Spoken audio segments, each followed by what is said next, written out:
बहराइच ले चलता हूं ग्राउंड जीरो से। मेरे सहयोगी मोनिस अजीज मेरे साथ जुड़ गए हैं। मोनिस, पहले जरा मुझे बताइए, आज ये इनकाउंटर कैसे हुआ, आखिर हुआ क्या था? पुलिस का वर्जन तो ठीक है, लेकिन आपके पास क्या जानकारी है? जी बिल्कुल बताना चाहूंगा कि जिस तरह से ये पूरा मामला हुआ, महाराजगंज में घटना हुई, लगातार पुलिस इन सभी आरोपियों की तलाश में लगी हुई थी और पुलिस ने जब इनको पकड़ा और पकड़ने के बाद तो क्योंकि इन सभी आरोपियों के जो रिश्तेदारी है वो नेपाल में है और उसी नानपारा जो पड़ता है वो उसी साइड में पड़ता है, लिहाजा इन्होंने उसी साइड में कहीं हथियार छुपाए थे। जो पुलिस जब इन सबको लेके जा रही थी कि यहाँ किसी तरह से हथियार बरामद किया जा सके और केस को मजबूत किया जा सके, कि उसी वक्त इसमें से जो मुख्य आरोपी है सरफराज और मोहम्मद तालिब, इन्होंने भागने की कोशिश की, जिसके बाद पुलिस से उनकी मुठभेड़ हुई और इन दोनों के पैर में गोली लगी। हालांकि 5 आरोपी पकड़े गए, जिसमें से जो मुख्य आरोपी है वो सरफराज है।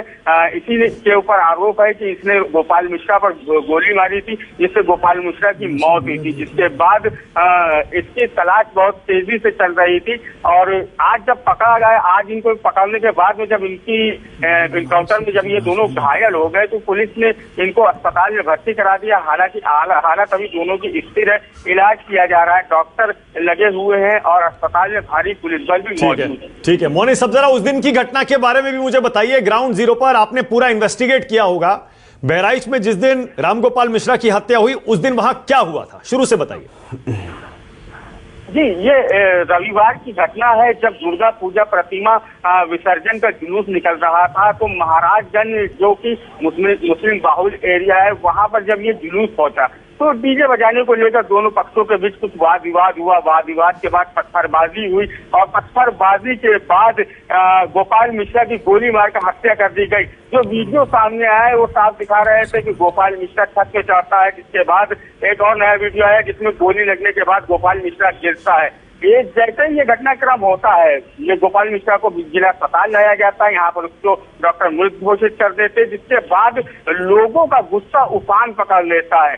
काफी समझाने बुझाने के बाद और बीजेपी के मासी विधायक के हस्तक्षेप के बाद में परिजन किसी तरह से पोस्टमार्टम के लिए राजी होते हैं। पोस्टमार्टम कराने के बाद जब शव पहुंचता है गोपाल मिश्रा के घर पर और वहां पर जब दूसरे दिन सुबह होती है तो यकायक एक बहुत बड़ी भीड़ गोपाल मिश्रा के अंतिम दर्शन करने पहुंच जाती है और वो शव को लेकर मासी तहसील पहुंच जाते हैं, जहां पर प्रदर्शन करते हैं और कार्रवाई की मांग करते हैं, इंसाफ की मांग करते हैं। किसी तरह से मुख्यमंत्री से बात कराने के बाद हालांकि परिजन अंतिम संस्कार को तो तैयार हो जाते हैं, लेकिन अंतिम संस्कार के बाद जो गुस्सा था भीड़ का वो कहीं ना कहीं उफन गया और उसने एक तनाव का रूप ले लिया, जिसके बाद में ये सारी घटनाएं हुई। और ठीक है मोनिस, सब एक चीज और बताइए, डीजे पर विवाद हुआ, डीजे में ऐसा क्या बजाया जा रहा था जिस पर विवाद हुआ? तुहिन सिन्हा कह रहे हैं कि आमतौर पर बीजेपी के प्रवक्ता हैं, 100 में से 99 यात्राओं में प्रोवोकेटिव या उकसाने वाली बातें, नारे, गाने नहीं होते हैं।